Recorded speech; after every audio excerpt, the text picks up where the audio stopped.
Hello, everyone, and welcome to another episode of Speak, Film, and Enter, a podcast where we review and rank movies. I'm Nate. And I'm Dylan. And today it is movie club number 8. I always do this. I kind of forget the number right before we're starting. It's number 8, right? I believe it is number 8, yes. Yeah. So the movie that we're talking about this week that we watched for this episode is Black Swan, directed by Darren Aaronofsky in 2010, starring Natalie Portman and Mila Kunis. And I believe Natalie Portman won Best Actress for this, and this got a Best Picture nomination. Sounds right. That all sounds right. You know, I could start looking these up before the episode starts. No. We're just shooting from the hip. Yeah, it got Speak, Film, and Enter. 5 nominations, and Natalie Portman won for Best Actress. Indeed. So, pretty widely regarded movie. Oscars liked it. From 2010. Dylan, what is it about? All right. A committed dancer struggles to maintain her sanity after winning the lead role in a production of Tchaikovsky's Swan Lake. Okay. So, again, just really quickly, if this is your first time joining us for one of our movie club episodes, we're going to do a short spoiler-free review at the beginning and then give our scores like we would for a normal episode of Speak, Film, and Enter, like a normal movie review. And then we'll let you know what next week's movie is going to be if you want to watch that before we review it. And then after that, we'll get into some spoiler discussions. And I have a feeling that this movie is going to be a quick non-spoiler discussion. Yeah. Because the ending is kind of the big thing for this. Or at least for a lot of it, outside of just the performances. Yeah. And we're going to want to discuss that as much as we can, really, without going to like 45 minutes or anything like that. So, yeah, we'll keep non-spoiler section shorter than usual. So I guess just general feelings. Yeah, so neither of us had ever seen this before. And Adam had seen this, but unfortunately, Adam is in the midst of a move. And he's just been a little busy and he wasn't able to join us for this episode. So I do want to pick his brain a little bit on what he thinks. Me too. Yeah, it's a bummer we couldn't get him in here. This has been towards the top of my watch list for a really, really long time. Natalie Portman is one of my favorite actresses in the world. And The Red Shoes is one of my favorite movies of all time from the 40s, which is another sort of ballet movie about kind of the psychology of the main character. Okay, interesting. If you like Black Swan, 100% recommend The Red Shoes. Red Shoes is also high on my list. Yeah. So all that is to say, I've been looking forward to this for a long time, so much so that I've almost watched it like a dozen times and just wanted to make sure I was absolutely in the right headspace because I've heard it's a little messed up and a little weird. So it was good that we chose this for a movie club pick because it forced me to finally actually watch the movie. Yep. And I didn't love it. I can see why people do. I didn't hate it or anything. I didn't get to the end and think like this was stupid and bad or anything like that. But I was kind of more in the middle on it just because I didn't quite think it lands at the end of the movie with what it's trying to do. Okay. But the performances are so good and it's so interesting from beginning to end. I was never bored. Yeah. So, I mean, I enjoyed it, but I did go into this thinking like, because, you know, we watch enough movies where there are times when you sit down to one and think like, this could be a 5-star movie. Yes. Yeah. And that does is kind of what I was hoping to get out of this. I was really hoping to have that 4.5, 5-star feel of just being blown away by something. Didn't quite reach that, but I still enjoyed it. Yeah, no, I totally get that sentiment. I have that too. And it's hard to then talk about it as like it's still a good movie. It's just not great because when you have such high hopes and expectations, when it kind of disappoints, it sounds like, oh, I didn't like the movie.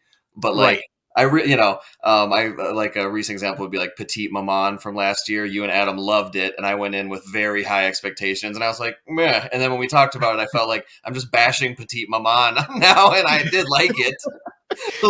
Or like when you have that sort of inverse thing happen where everybody hates something and you think it's like fine, and you find yourself feeling like you're like going to battle for this movie that you just really don't even care about. Yeah, you just don't think it's awful. Right. um, so for me, this all really worked, and I am in the camp that loved it pretty much from start to finish. I think what really the difference is between me and you is the third act, and because you didn't really feel like it landed for you, whereas I was like glued to the screen for like probably the last 40 minutes of the movie. I mean, uh, it just really. I felt like it brought it all together, and visually, what Aronofsky was doing, and just kind of the it felt like I truly didn't know what was going to happen. And then it also felt like he was very much in control. Natalie Portman was in control, just kind of the slow transformation, the psychological stuff mixed with a little bit of jump scare-ish moments a few times, but Well, mostly that just slow burn psychological. Was really working for me. And like you mentioned, the peak into this kind of world of ballet, which I know nothing about, and kind mhm. of getting caught up in those stakes and those kind of political maneuverings. Like I liked that. That got me from the beginning, and then the end kind of brought it all home for me. Yeah, so it really was the third act for me that I just didn't feel like reached. I don't feel like it brought it all home, Mhm. but about 2/3 of the way through or 80% of the way through, I was probably more in like the 4-star range and ready to just with a simple little thing on Letterbox just say ballet movies are better than boxing movies. Ooh, I But like it didn't reach, which, I kind of like that I line a like little that. bit, but it didn't reach the heights for me to use Mhm, that.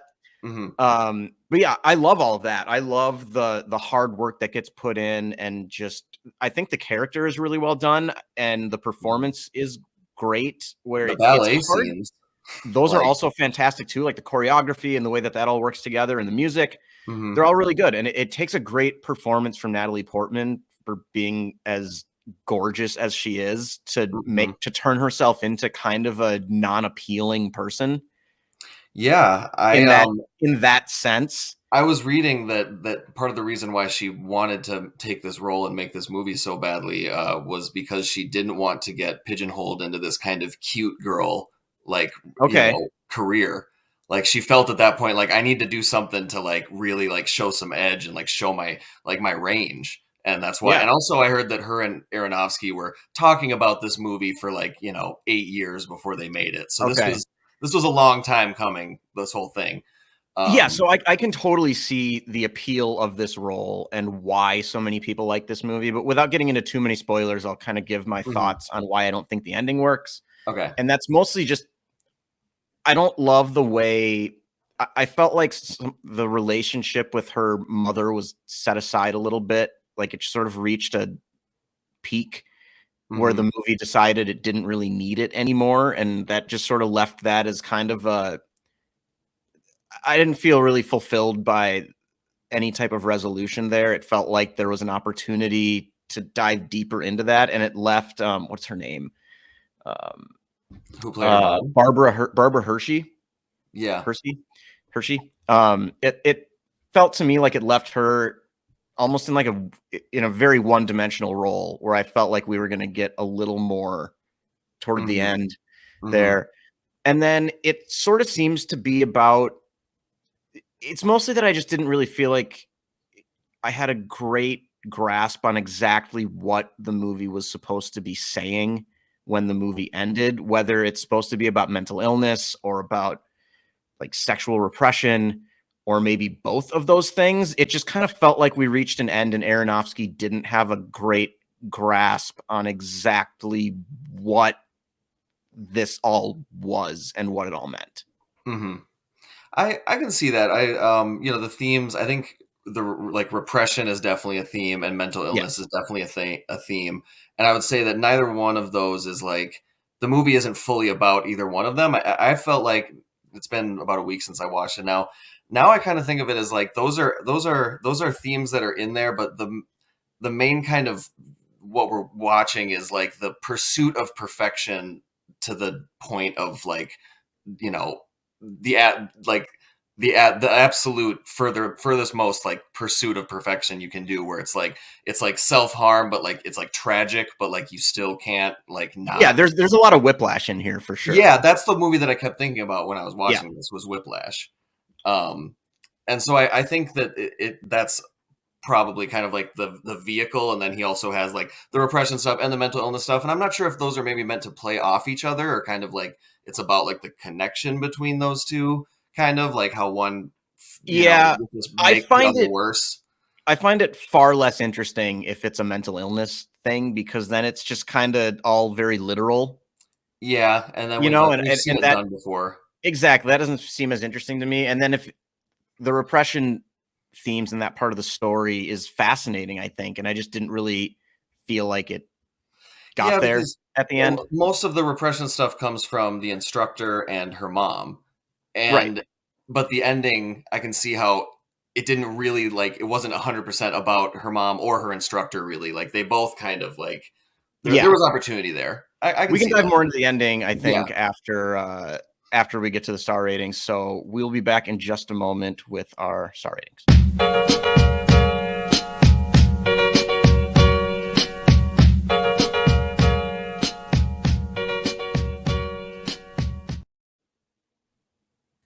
Okay. I think you Alright. can go first this time. Alright, I will go first. I thought this movie was fantastic, so I'm giving it 4.5.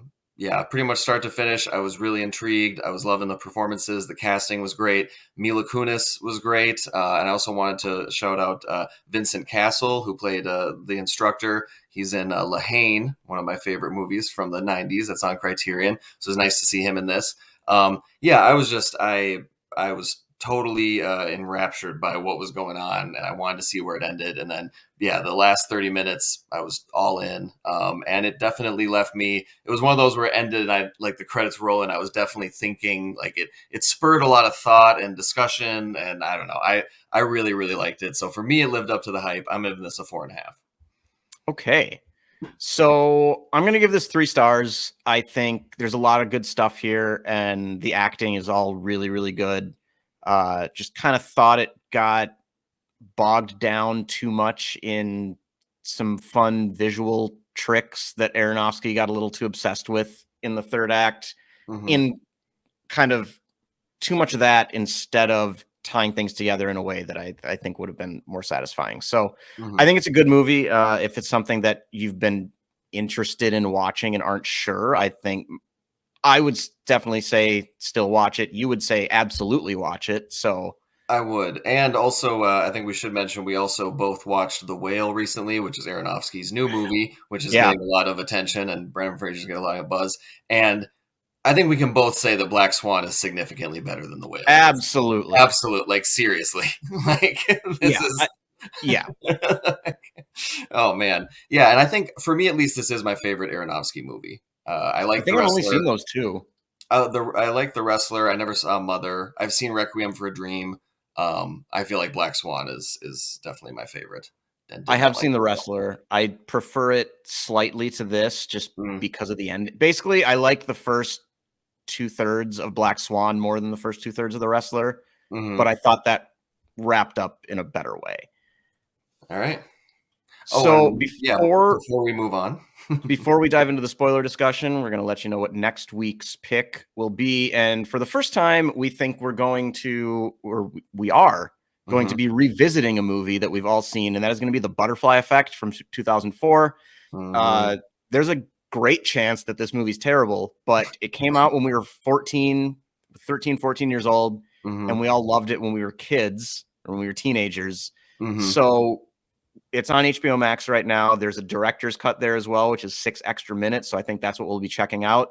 mhm. So I'm really looking forward to that, because all of these so far have been, I mean, Clerks isn't too serious, or not serious at all, really, but they've all been kind of dramas for the most part that are highly acclaimed that we just hadn't seen yet. Mhm. And then the kind of cult hit that Clerks was.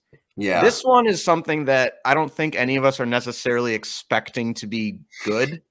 No, I feel like it's kind of like it's probably trash, but it's like our generation's trash. Right. And This is a different exercise. this is different. Yeah.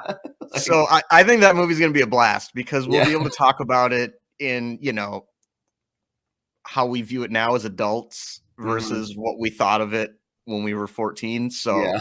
I'm looking forward to that. So Mhm. again, that's The Butterfly Effect, which is currently streaming on HBO Max, which we will be reviewing next Friday. Mhm. So now we can dive into the spoiler discussion for Black Swan. Yes, And absolutely. I mean, most of this is just the The ending. ending. Yeah. So, I mean, I thought When you say I the thought 3rd act, where does that start for like, where was the moment where you were like, "Oh, I was with it, and now I'm not liking the direction it's going?" basically after I'm trying to remember when I mean, I'm getting a couple of her times of her waking up in the morning kind of potentially mixed up. It's not Okay. after she wakes up when she thinks she had sex with Mila Kunis's character. Okay, yeah, Not yeah. then. It's the next time, but I can't It's remember what happens between those. I mean, it's the time that for me, like, I felt like everything It after might was be that. great. Maybe I'm just yeah. It was when she wakes up and her mom is, like, in the room and tells her, like, "I'm not going to let you go to the performance tonight because Yeah, I that's think." exactly what I was thinking too. Yes, and she's, like, already late. It's, like, 4 in the afternoon or something. Yeah, but I can't remember why she's late. I think she Or I know why she's late. I can't remember why she like what happened to slept in. cause that Was caused her that to the sleep. same night? Was it the Mila Kunis night leads into the I don't think No, so. because then I really can't remember because it's all just such a whirlwind of like insane visual stuff. But there's a Um, part in there where she's like picking like feathers off of her back and her legs sort of change into bird legs. That doesn't happen when Mila Kunis is there. no, I think the final night because remember she's practicing late by herself and it's just her because the Yep. one piano guy's like Yep. I'm not going to be here all night. I have a life. I Yep. think I think she was up late, and then I think on her way home I feel like she has something psychological happen, but then yeah, I Well, think she when just she's goes trying to to bed and find sleeps. to turn the lights back on, that's when she sees Mila Kunis's character having sex with the director. Oh And that's yes. after she came into rehearsal with Mila Kunis kind of doing her part, and then she's been Mhm. named her understudy, and Mhm. all of that stuff happens. And then Mhm. I still can't, and then she throws away like all of her childhood stuff, Yep. and she has the sort of like the feathers are starting to grow out of her. She has the legs, and then she sleeps, and just yeah, and she Mhm. starts. This part, I really there were a couple moments in here too that felt I didn't like the way that they visually, in my opinion, clashed with the tone of the movie, and they Okay. felt like comical to a point with like all the drawings that her mom has done were like weird cartoons, and like that didn't fit with me at all. Yeah, I didn't And then get the the moment mom drawing thing. when she thinks she's murdered Mila Kunis and she's like pulling her off to the bathroom, there was something about the way that that looked that made me start laughing. And Okay. that wasn't the intended No, that was not the response intention. there either. So that for me, there were a couple moments where I felt like we don't like some of this is too much. You didn't like the visual representation of her turning into the Black Swan, Right. lit in literal ways, I did or love the shot. too much. Right. I loved the shot though from like behind the stage when she kind of does her bow and like the wings spread out and you can see the audience. I thought that was great. There Yeah, were I just a thought that couple worked. moments I think are you thinking about where also there's the one moment when her and Mila Kunis are fighting and Mila Kunis grabs her neck and then her neck gets like long and skinny like a goose, like just for yes, a second. Like that that too. was the one for me that was like, oh, that was a little too much. I mean, I agree with that one. Like a swan, you mean? Not Or like a a swan, goose. not like a goose, like a swan.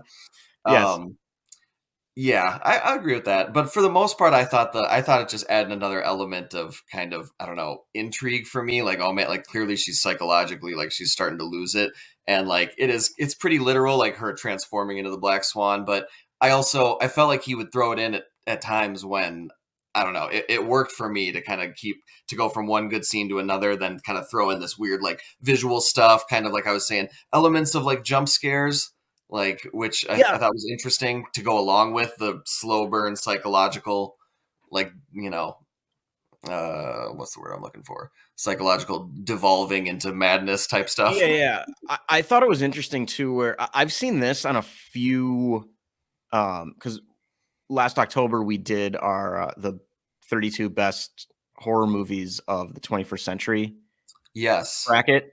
And when I was kind of doing research on that and sort of compiling the list to start narrowing down, there were some sites that have Black Swan listed as a horror movie. Yeah, I remember that, and we chose not to include it. We did, which I'm glad we did. Mm-hmm. But I can also kind of see it. I mean, at least in the third act, it turns into like a psychological, I mean, thriller for sure, but like a borderline horror movie with the way the character feels kind of trapped and Yeah, the it's all the claustrophobic. whirlwind and Yeah. yeah. But I'd kind of forgotten about that until the end of the movie. And then I was like, oh, yeah, some people call this a horror movie. Mm-hmm. So that was an interesting Yeah. thing to just kind of come into my head towards the end of the movie. But Mm-hmm. I mostly just think her dying at the end in the way that it happens with kind of this mixed, like, was it her black swan self killing her white swan self? Mm-hmm. Or that just felt messy to me, and it doesn't fit cleanly no matter what I try to decide the movie is really about. Where if it's about mental illness, I guess it fits, but I find that incredibly uninteresting. Mm-hmm. Or if it's just like schizophrenia, like that's Yeah. kind of eh.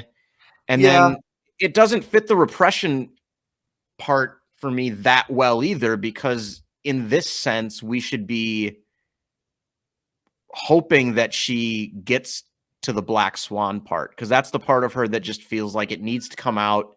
Yeah. And the way it's presented is it's like literally just like being an adult and feeling like confident sexually and not ashamed. Mm-hmm. Mm-hmm. And those things are all fascinating things to have in a story here with this performance that they're doing. I think it all works really well for a long time. Mm-hmm. But then with the way the movie ends, that doesn't quite work for me either. Mm-hmm. I can see that. I felt like it was just it's like with it's I'm now learning with pretty much all Aronofsky movies. It's a main character that comes to a tragic end usually, or at least Yeah. has like there's a flaw, there's something about them that is pulling them down, and they usually don't fully resolve it. um, and Yeah. I feel like it was that ending was she literally she ends up killing herself because she's giving into this part of her because she wants the perfection so bad, and like the idea of stopping and like maybe I should just go see a therapist and not be a ballerina because like I'm losing my marbles is just not like it's not So an option. So that at the end when she's like it was perfect, and like I agree her mom, I wish I would have had more of her mom at the end, but like her mom was in the crowd, so they have like a moment where they share like a moment, and I don't know what more.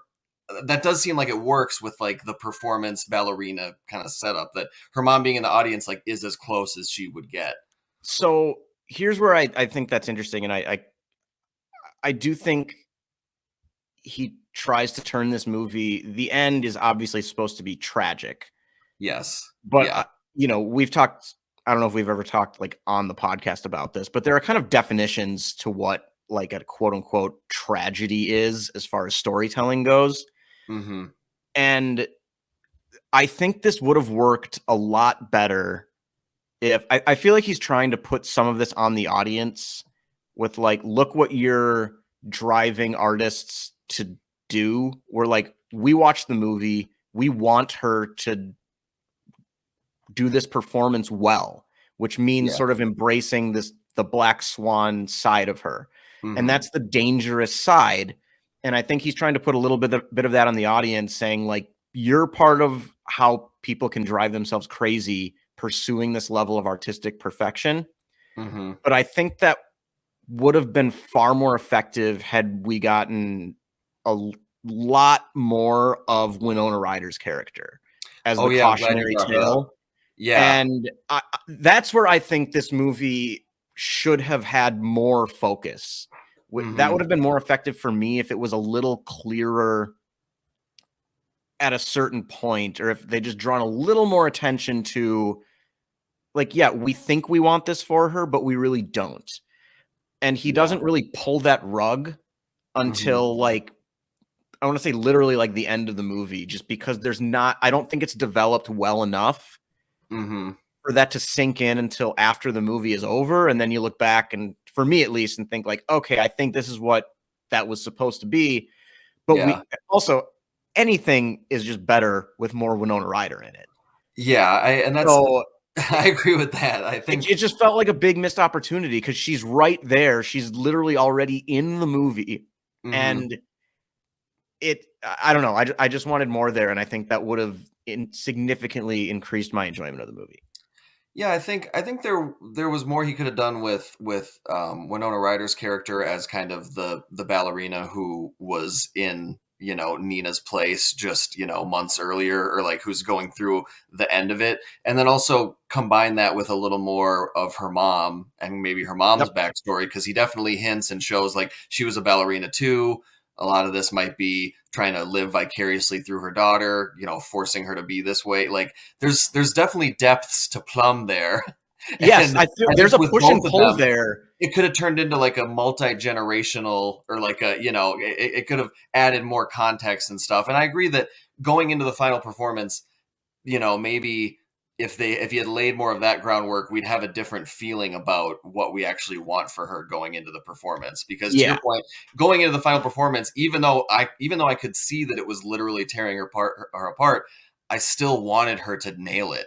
And there's that moment at the beginning of the performance where the guy drops her or she falls, and Mhm. that's just like I like gasped out loud. I was Yeah. like, oh my god, like I was like, this is gonna break her completely. Like, yeah. So I can see where I definitely can see where you're coming from. I think that is, and to that extent, I think I'm probably not going to give this a 5, because I do feel like maybe it's just because this concept, we've seen it done, and by doing this podcast and seeing older movies, we've like seen the movies that influence this, like That Persona, too, like Persona, and also Red Shoes, which is in my top 15 favorite movies of all time, and this just has mhm. very strong elements of that. So there was also a part of me watching this thinking like, well, you just took that from the Red Shoes.